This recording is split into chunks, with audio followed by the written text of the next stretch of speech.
Lydia. We're from Indonesia, and we're from GFM Year 4. And today we are gonna introduce you about Indonesia.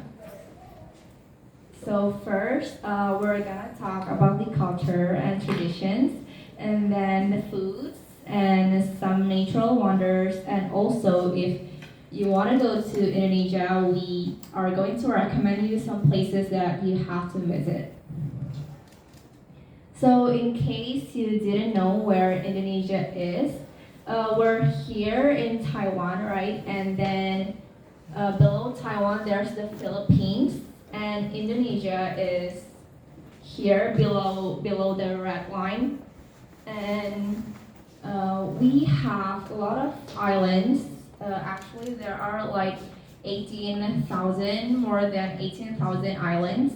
But the five major islands are Sumatra, Java, Kalimantan, Sulawesi, and Papua. And the capital city, which is Jakarta, is located here in Java, and we also live here.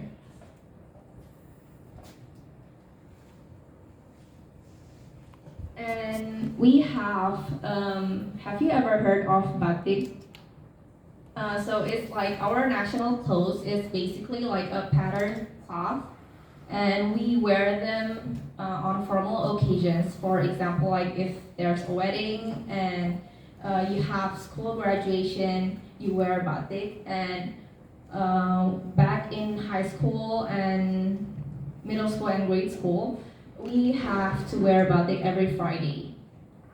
And the patterns of batik, so each pattern has its own meaning, and sometimes it's inspired by things we find in daily life. Like for example, there in the corner you can see like the top one, it's a bird, and then in the middle one, the blue one, it's cloud, and then the last one is flower.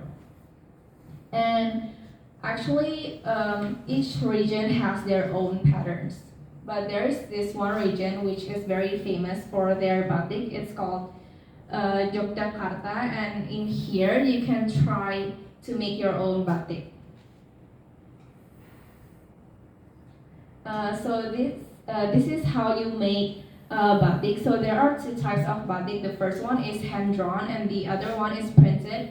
And the hand drawn is like it's really hard to make because the artists they draw the pattern by hand using hot wax, and that tool is called canting.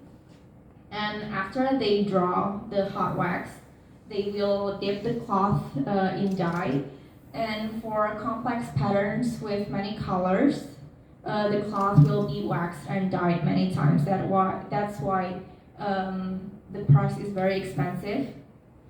So nowadays, a lot of people they choose to create printed batik because it's easier to make, it's cheaper,